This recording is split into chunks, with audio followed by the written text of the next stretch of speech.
এই 15.5 বছর ছিল আওয়ামী জাহিলিয়া যুগ। বলতে হবে মুসলমান, এখনো কি ভয় আছে? কারণ সব হারামখোর পালাইছে, খেলা হবে। হ্যাঁ, গত কয়েকদিন আগে নারায়ণগঞ্জ ফতুল্লাহ মাহফিল ছিল, আমি বললাম আপনাদের সেই বড় হারামখোর কই, 7 মার্ডারের আসামি? বলছে হুজুর আগেই পালাইছে। এই খালি মঞ্চে উঠে ডায়লগ দিত বিএনপি জামাতকে খেলা হবে। আমরা তো খেলতে চাই, প্লেয়ার তো একটাও খুঁজে পাচ্ছি না। কথা বলার বাংলাদেশটা বাবার সম্পদ মনে করে তারা ভক্ষণ করেছিল, কথা বলে ঠিক কিনা?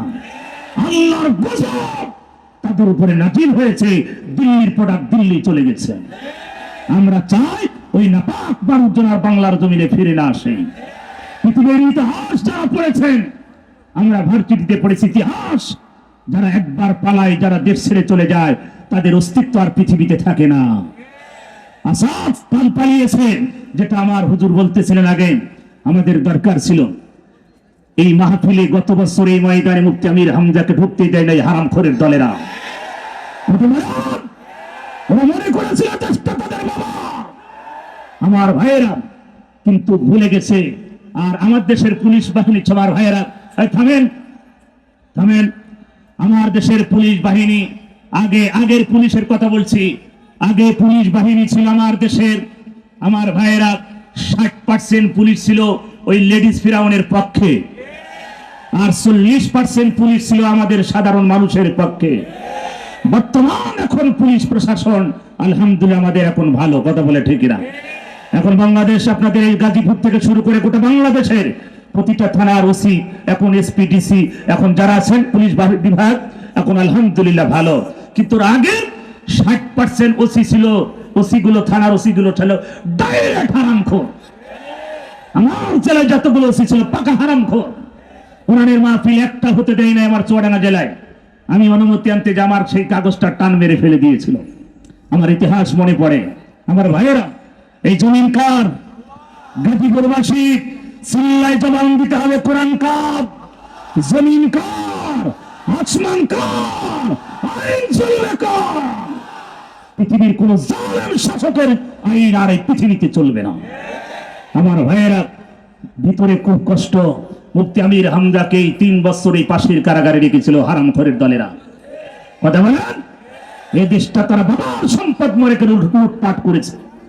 দেশের টাকা পয়সা সব লুটপাট করে কানাডায় বাড়ি, সিঙ্গাপুরে বাড়ি, বিভিন্ন জায়গায় বাড়ি করেছে, সব পালিয়েছে। একজন দলের লোক ছিল, তিনি বলতেন আমার নেত্রী পালাবে না। তো পালাইলো কে? পালানো কেন? তুমি নেত্রীকার 1 ঘন্টা গণভবনে রাখতে, গণভবন আর থাকতো না, গণকবরে পরিণত হয়ে যেত।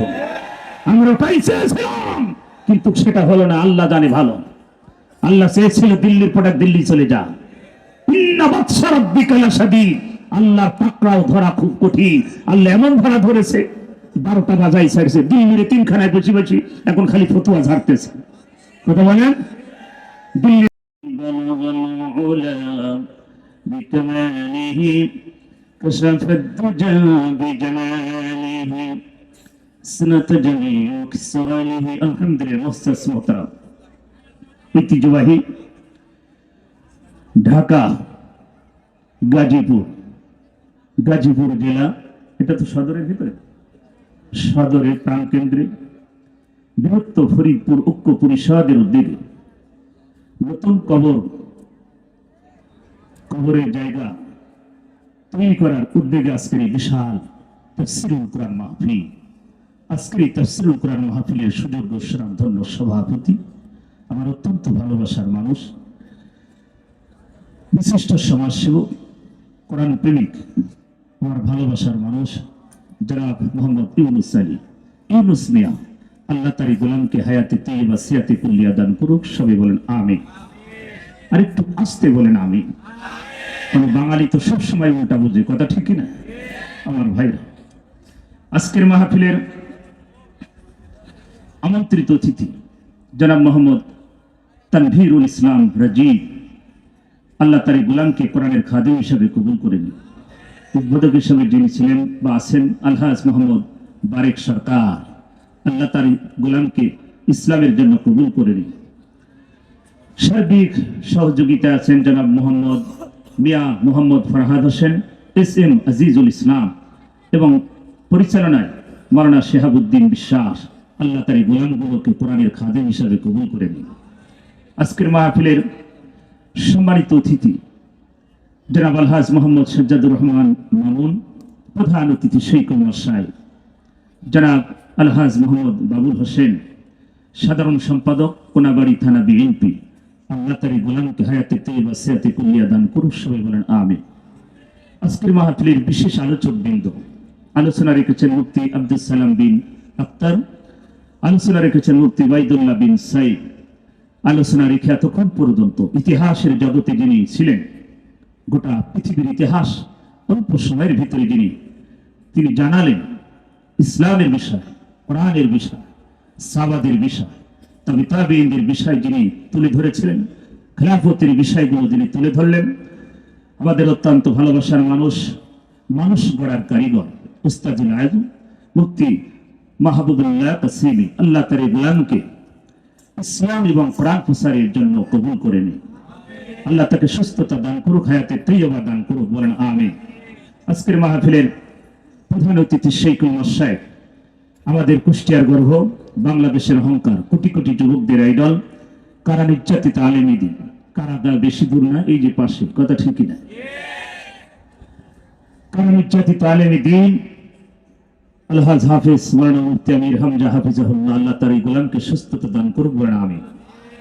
সময় যদিও আমার কম, হুজুর আসতেছে, টেনশন নেই। মঞ্চে বসে আছেন জাতির শ্রেষ্ঠ সন্তান ওয়ারাসাতুল আম্বিয়া নায়েবে রাসূল। জাতির শ্রেষ্ঠ সন্তানগুলো মঞ্চে বসে আছে।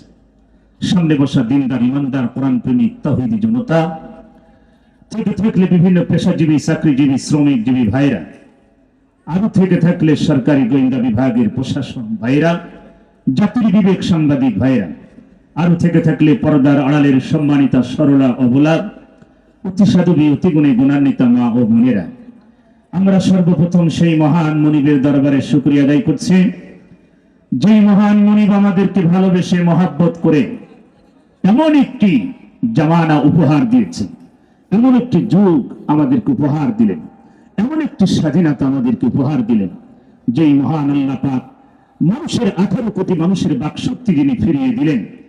আমাদের বুকের উপর একটা ইন্ডিয়ান পাথর ছিল, যে পাথরটাকে সরিয়ে আমার দেশের তরুণ ছাত্র ছাত্রী রক্তের বিনিময়ে এই দেশটা আমাদেরকে স্বাধীন করে আমাদের বাকশক্তি ফিরিয়ে দিয়ে কোরআনের কথা বলার সুযোগ করে দিলেন।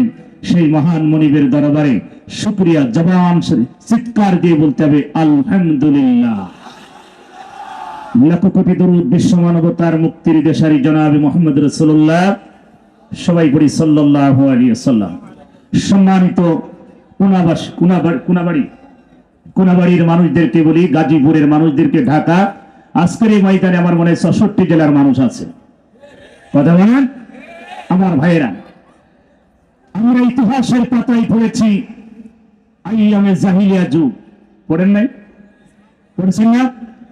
এই আইয়ামে জাহিলিয়া যুগের ইতিহাস ছিল বর্বরতার যুগ, অন্ধকারের যুগ, মূর্খতার যুগ, যেখানে মানুষের কোনো গণতন্ত্র ছিল না, মানুষের অধিকার ছিল না, মানুষের বাকশক্তি কোনো তাদেরকে ছিল না, রুদ্ধ করে তাদেরকে রেখেছিল। এমন একটি যুগের নাম ছিল আইয়ামে জাহিলিয়া যুগ, যেখানে মারামারি, খুন খারাপি, লুটপাট, সন্ত্রাস, চাঁদাবাজ, দুর্নীতিবাজ, ইয়াবা, গাঁজা, মদ, ফেন্সিডিল, নারীবাদী থেকে শুরু করে অন্যায় দুর্ভাবে চলতেছিল। সেই যুগের নাম ছিল আইয়ামে জাহিলিয়া যুগ। কথা কি ভাষা বুঝতে পারছেন আমার? তাহলে আইয়ামে জাহিলিয়া যুগ ছিল রাসূলের জামানার আগ থেকে শুরু করে, কিন্তু আমরা দেখলাম এই 15.5 বছর ছিল আওয়ামী জাহিলিয়া যুগ। মুসলমান এখনো কি ভয় আছে? কারণ সব হারামখোর পালাইছে, খেলা হবে। হ্যাঁ, গত কয়েকদিন আগে নারায়ণগঞ্জ ফতুল্লাহ মাহফিল ছিল, আমি বললাম আপনাদের সেই বড় হারামখোর কই, 7 মার্ডারের আসামি, বলছে হুজুর আগেই পালাইছে। এই খালি মঞ্চ উঠে ডায়লগ দিত বিএনপি জামাতকে খেলা হবে, তা আমরা তো খেলতে চাই, প্লেয়ার তো একটাও খুঁজে পাচ্ছে। কথা বলার বাংলাদেশটা বাবার সম্পদ মনে করে তারা ভক্ষণ করেছিল, কথা বলে ঠিক কিনা? আল্লাহর গজব তাদের উপরে নাজিল হয়েছে, দিল্লির প্রোডাক্ট দিল্লি চলে গেছে। আমরা চাই ওই নাপাক মানুষজন আর বাংলার জমিনে ফিরে না আসে। পৃথিবীর ইতিহাস যারা পড়েছেন, আমরা ভার্সিটিতে পড়েছি ইতিহাস, যারা একবার পালায়, যারা দেশ ছেড়ে চলে যায়, তাদের অস্তিত্ব আর পৃথিবীতে থাকে না। আসাদ পালিয়েছেন, যেটা আমার হুজুর বলতেছিলেন আগে। আমাদের দরকার ছিল এই মাহফিলে গত বছর এই ময়দানে মুফতি আমির হামজাকে ঢুকতে দেয় নাই হারামখোরের দলেরা। ওরা মনে করেছিল দেশটা তাদের বাবা, আমার ভাইয়েরা, কিন্তু ভুলে গেছে। আর আমার দেশের পুলিশ বাহিনী, সবার ভাইয়েরা থামেন থামেন, আমার দেশের পুলিশ বাহিনী, আগের পুলিশের কথা বলছি, আগে পুলিশ বাহিনী ছিল আমার দেশের, আমার ভাইয়েরা 60% পুলিশ ছিল ওই লেডিস ফিরাউনের পক্ষে, আর 40% পুলিশ ছিল আমাদের সাধারণ মানুষের পক্ষে। বর্তমান এখন পুলিশ প্রশাসন আলহামদুলিল্লাহ আমাদের এখন ভালো, কথা বলে ঠিক না? এখন বাংলাদেশ, আপনাদের এই গাজীপুর থেকে শুরু করে গোটা বাংলাদেশের প্রতিটা থানার ওসি এখন এসপিডিসি, এখন যারা আছেন পুলিশ বিভাগ, এখন আলহামদুলিল্লাহ ভালো। কিন্তু আগে 60% ওসি ছিল, ওসি গুলো, থানার ওসি গুলো ছিল ডাইরেক্ট হারামখোর। আমার জেলায় যতগুলো ওসি ছিল পাকা হারামখোর। কোরআনের মাহফিল একটা হতে দেয় না আমার চুয়াডাঙ্গা জেলায়। আমি অনুমতি আনতে যে আমার সেই কাগজটা টান মেরে ফেলে দিয়েছিল। আমার ইতিহাস মনে পড়ে। আমার ভাইয়েরা, এই জমিন কার? গাজীপুরবাসী চিল্লায় জবান দিতে হবে, কোরআন কার? জমিন কার? আসমান কার? আইন চলবে কার? পৃথিবীর কোন জালেম শাসকের আইন আর এই পৃথিবীতে চলবে না। আমার ভাইয়েরা, ভিতরে খুব কষ্ট। মুফতি আমির হামজাকে 3 বছর এই পাশের কারাগারে রেখেছিল হারামখোরের দলেরা। কথা বলেন, এই দেশটা তারা বাবার সম্পদ মরে করে লুটপাট করেছে। দেশের টাকা পয়সা সব লুটপাট করে কানাডায় বাড়ি, সিঙ্গাপুরে বাড়ি, বিভিন্ন জায়গায় বাড়ি করেছে, সব পালিয়েছে। একজন দলের লোক ছিল, তিনি বলতেন আমার নেত্রী পালাবে না। তো পালাইলো কে? পালালো কেন? নেত্রিকার 1 ঘন্টা গণভবনে রাখতে, গণভবন আর থাকতো না, গণকবরে পরিণত হয়ে যেত। আমরা ওটাই চেয়েছিলাম, কিন্তু সেটা হলো না। আল্লাহ জানে ভালো। আল্লাহ চেয়েছিল দিল্লির প্রোডাক্ট দিল্লি চলে যা। আল্লাহর পাকড়াও ধরা খুব কঠিন। আল্লাহ এমন ধরা ধরেছে, 12টা বাজাই ছাড়ছে, দিল্লির 3খানায় বসে বসে এখন খালি ফতুয়া ঝাড়তেছে। কথা বলেন, দিল্লির 3খানায় বসে খালি চা খাচ্ছে। আমার ভাইয়েরা, আমরা মুসলমান, এই দেশটা শান্তিতে থাক আমরা সবাই চাই, কথা ঠিক না? এই মাঠে, এই ময়দানে মুফতি আমির হামজাকে গত বছরে আসতে যে এখান থেকে বিদায় করেছে, কথা ঠিক না? মুফতি আমির হামজাকে দেশে ভেসে এসেছে। এদেশের আলেমরা জাতির শ্রেষ্ঠ সন্তান, এদেশে আলেম আছে বলে এখন এই দেশ টিকে আছে, কথা বলে ঠিক না? আল্লাহর গজব যখন তো করে বাংলার জমিনে পড়বে, কথা বলে ঠিক না? এদেশের আলেমদেরকে হত্যা করা হয়েছে। এদেশের আল্লামা মামুনুল হকের মতন মানুষ, যার জুতা টানার যোগ্যতা ওই দলের একটা লোকের নাই। সেই মানুষটাকে মিথ্যা মামলা দিয়ে, নারী কেলেঙ্কারি দিয়ে তাকে চেয়েছিল বসাতে। আমার আল্লাহ সেটা চাই নাই, কথা বলে ঠিক না? সম্মানিত হয়ে আমার গাজীপুরবাসী কালিয়া শরীফ, আল্লাহর এই জমিনে আল্লাহর এই কোরআনের কথা হবে। এই কোরআনের কথা যারা বন্ধ করার ষড়যন্ত্র করেছিল, আল্লাহ পাক বলছেন ইরিদুনা লিতুফিউ নূরাল্লাহি বিআফওয়াহিহিম আল্লাহু মুতিম্মু নূরিহি ওয়ালাউ কারিহাল কাফিরুন। আল্লাহ বলেন, কাফের যারা হবে তারা আমার এই কোরআনের আলোকে তারা নিভাই দিতে চায় মুখের ফুৎকার দিয়ে। ও নবী, আমার এই কোরআনের আলোকে কাফেররা মুখের ফুৎকার দিয়ে তারা নিভাইতে চান, বিভিন্ন শক্তি প্রয়োগ করতে চান। ওগো নবী, আমার এই নূরকে আমি পৃথিবীতে জ্বালিয়েছি, জ্বালাবো। কাফেররা যতই ষড়যন্ত্র করুক, কাফেরদের যতই চক্রান্ত থাকুক, ও নবী, তাদের কোন চক্রান্ত চলবে না। আল্লাহ ওয়ামা কানু ওয়ামা কানুল্লাহু আল্লাহু খায়রুল মাকিরিন। আল্লাহ নবী, কাফেররা বিভিন্ন কৌশল তৈরি করে, কৌশল তৈরি করে, পৃথিবীর শ্রেষ্ঠ কৌশলকারী চিল্লায় বলেন কে? আমার আল্লাহর উত্তম কৌশল আমার আল্লাহ পৃথিবীতে নাজিল করেছে।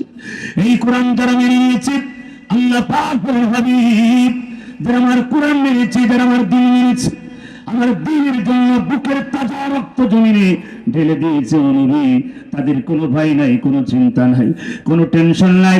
ওরা যদি আমার দিনের জন্য, কোরআনের জন্য যদি বুকের তাজা রক্ত জমিনে ঢেলে দেয়, ওদের মরতে দেরি, জান্নাত পেতে ওদের দেরি হবে না। তাই যারা কাফের ওরা কোরআনে বাধা দেয়। আল্লাহর ঘোষণা, কার ঘোষণা? আল্লাহ বলছে হে নবী, যারা কাফের হবে ওরা কোরআনের আলোকে বন্ধ করার চেষ্টা করবে, ষড়যন্ত্র করবে। গত বছর এই মাহফিল যারা বন্ধ করেছিল ওরা টাটকা কাফের। আর কাফেরের জানাজা করা জায়েজ আছে কি? কাফেরের জানাজা করা জায়েজ? আমার ভাইয়েরা, আপনারা জান্নাত এত সহজ না। ওই দলের এমপি মন্ত্রীদেরকে দেশের সম্পদ সব ফিরিয়ে দিয়ে জনগণের কাছ থেকে ক্ষমা আছে, যদি জান্নাতে যেতে চাও এদেশের মানুষের হক নষ্ট করেছে, কথা বলে ঠিক না? ওই দলের ভিতরে দুইজন ব্যক্তি ছিল, একজন ওলি আর একজন দরবেশ। কয়জন? ওই দলের ভিতরে দুইজন ব্যক্তি ছিল, একজন ওলি আর একজন দরবেশ। ওলি ফরজ নামাজ পড়তো না, তাহাজ্জুদ পড়তো 70 থেকে 80 রাকাত। এই হারামখোর, টাটকা হারামখোর।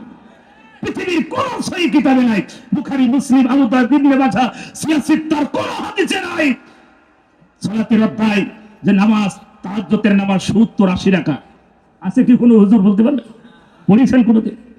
ওই কিতাবের কোন নিচের পৃষ্ঠাও লেখা নাই, ঘটনা ঠিক না। আর হারামখোর বলতো আমি 70 থেকে 80 রাকাত তাহাজ্জুদ পড়তাম। ফরজ নামাজ পড়ে নাই, তাহাজ্জুদ পড়তাম। আমার ভাইরা, দ্বিতীয়ত দরবেশ বাবা 36,000 কোটি টাকা লুটপাট করেছে। আর ব্যাংকগুলো, 7টা ব্যাংক ধ্বংস করেছে। অসংখ্য জমিগুলো জবরদস্ত করে নিজের নামে করেছে। আমার ভাইরা, শেষকালে গুরুকালে আবার পরকীয়া প্রেমে আবদ্ধ ছিল, কথা বলে ঠিক না? কিছুদিন আগে একটা কোরআন শরীফ গ্রেফতারের আগে, এই সরকার মানে পতন হওয়ার আগে ইসলামী একটা কনফারেন্স ছিল, সেখানে তিনি বলছেন মানে বক্তৃতা দিতে যে বলছে কোরআন শরীফের ভিতরে একটু সমস্যা আছে। কি বলে নাই? আপনার এই তুমি দেখেন নাই? তিনি বলছেন কোরআন শরীফের ভিতরে সমস্যা। পরে দেখলো তো ভাবভঙ্গি অবস্থা খারাপ, তখন বলছেন না, কোরআন শরীফের ভিতরে এমন নয়, হাদিসের ভিতরে আছে। মুখে বক্সের দাঁতগুলো খুলে ফেলার দরকার। হারামখোরের দল, নারীখোরের দল, সন্ত্রাসের দল, জঙ্গিদের দল করে বলেন, কথা ঠিক না? হিউম্যান রাইটস, মানবাধিকার এখন গবেষণা করতেছে যে পৃথিবীতে শ্রেষ্ঠ জঙ্গি সন্ত্রাস তারা এই বর্তমান যারা চলে গেছে, কথা বলে ঠিক না? আমার ভাইয়েরা, মানুষের মিথ্যা অপবাদ দিয়ে কোন লাভ হয় না। বাংলাদেশ জামাত ইসলামকে তারা বলতো রাজাকার, পাকিস্তানের জামাত ইসলামের একজন নেতা কর্মী পাকিস্তানে পালায় না। আর তোমাদেরকে বলা হতো ভারতের দালাল। তোমরা আসলে তোমরা দালাল, তোমাদের ঠিকানা ভারতেই হয়েছে, কথা বলে ঠিক না? আমার ভাইয়েরা, এই আইনমন্ত্রী নাম শুনেছেন? এই হারামখোর আইনের জায়গায় বসে সব বেআইনি কাজ করেছে, কথা ঠিক না? এই মাইকের আওয়াজ কি শুনতে পাচ্ছে? মাইক ওইদিকে বেশি দিকে হয়তো। আমার ভাইয়েরা, আইনের জায়গায় বসে সব বেআইনি কাজ করেছে। বিএনপি জামাতের প্রতি মানে অত্যাচার কিভাবে ধ্বংস করা যায়, এটাই তাদের পাইতারা ছিল, কথা ঠিক না? গণতন্ত্র বাংলাদেশে ছিল না। 15.5 বছর আগেই গণতন্ত্রকে তারা কবর দিয়েছিল, কথা ঠিক না? আমার ভাইয়েরা, এই আইনমন্ত্রী আর এই দরবেশ বাবা, এরা দুইজন গবেষণা করে রাত জেগে জেগে চিন্তা করলো আমরা তো বাঁচতে পারবো না, তাহলে এখন কি করা যায়? তারা শেষ চিন্তা করলো, এখন আমরা ফুলসিরাত পাড়ি দিয়ে আমরা ইন্ডিয়ায় চলে যাব, মানে জান্নাতে চলে যাব। তাদের জান্নাত ছিল ইন্ডিয়া। কোথায়? তারা নৌকায়, শেষ ভরসা ছিল নৌকা। ওরা দুজন গবেষণা করে নৌকায় কেবল উঠেছে, কারণ নৌকায় চলে ফুলসিরাত পাড়ি দিয়ে ইন্ডিয়ায় চলে যাবে, মানে জান্নাতে চলে যাবে। বিজিবি গ্রেপ্তার করলো, সেনাবাহিনী, জাগ্রত বাহিনী, পুলিশ বাহিনী গ্রেপ্তার করলেন। আইনমন্ত্রীকে চিনে ফেললেন, আইনমন্ত্রীকে ধরে ফেললেন। আইনমন্ত্রী বলছে আসলাম দুজন যাবো একা, এটা কিভাবে সম্ভব? এখন সেরকম প্রশাসন বলছে কেন? বলছে ওই যে নৌকার ভিতরে পারবে বেশি আছে। এখন পুলিশ তো চিনতে পারছে না, কেন? পুলিশ জানে এফ সালমান রহমানের চুল সাদা, দাড়ি সাদা, সুন্দর লিবাস পরে, কথা ঠিক না? ও তো চুল আগে কালি করে ফেলেছে। আইনমন্ত্রী বলছে রে ভাই, ওটাই ধরবে, ও আছে চুল কালি করেছে আর চাইনিজ কুদাইনি দাড়ি চাইছে। হারামখোরের দল, রাসূলের সুন্নাত কাটতে তারা দ্বিধাবোধ করে নাই, কথা বলে ঠিক না? আর ইসলাম শান্তি চাইছিল, কিন্তু তারা দেশটাকে অশান্তি তৈরি করে হেফাজতের নেতা কর্মীকে হত্যা করেছে, কথা বলে ঠিক না? আমার দেশের সেনাবাহিনীকে 57 জন সেনাকে হত্যা করেছে। আমার ভাইয়েরা, তারা ক্ষমতায় আসার পরে তারা 57 জন সেনাকে হত্যা করেছে। আমার দেশের সোনার সন্তান, কথা বলে ঠিক না? এদেশের মানুষকে হত্যার তারা রাজনীতি করেছে। চিন্তা করুন, রিমান্ডে যখন মাস শুরু হয়ে গেল বা যাই হোক, বলছে আপনি এত সুন্দর দাড়ি কেন কাটলেন? বলছে আরে ভাই, দাড়ি রাখা সুন্নত, জীবন বাঁচানো ফরজ, তাই দাড়ি ফেলে দিছে। চিন্তা করে ওরা বলে ইসলাম, ওরা হয়তো তাহাজ্জুদ পড়তো। সম্মানিত ভাইয়েরা আমার, গাজীপুরবাসী, কাঙ্গাল শরীফ, আজকের এই ময়দানে যারা আছেন, আমরা সবাই তো আল্লাহকে বিশ্বাস করি, কথা বলে ফেকিরা। আমার অনেক প্রশাসন ভাইয়েরা এখানে আছেন, তারাও তো কোনো মায়ের সন্তান, কোনো বাবার সন্তান, তাদের স্ত্রী আছে, তাদের সন্তান আছে। যেই সন্তানগুলো 24 আগস্টের আগ পর্যন্ত হত্যা করা হলো, তাদের তো কোনো মায়ের সন্তান, কোনো বাবার সন্তান, তাদের বুকের ভিতরে গুলি দিয়ে দুনিয়া থেকে তাদের বিদায় করা হলো। কত মা আজকে হাজারি করে, কত স্ত্রী বিধবা হয়ে গেল। আমার ভাইয়েরা, এই বাংলাদেশ সোনার বাংলাদেশ আমরা সবাই করতে চাই, কথা বলে ঠিক না? যদি বলুন লা ইলাহা আছে কি প্রধান বক্তার আগমন, মুখ্যামী হামদা সাহেবের আগমন, গাজীপুরবাসীর পক্ষ থেকে, ফরিদপুর অক্ষর পরিষদের পক্ষ থেকে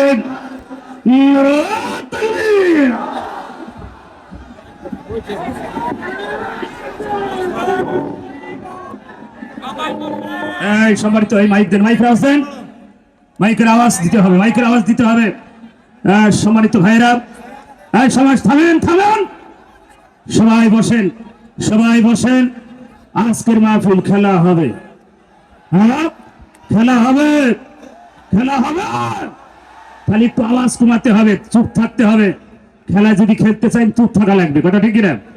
কেউ উশৃঙ্খল করবে না। কোরআনের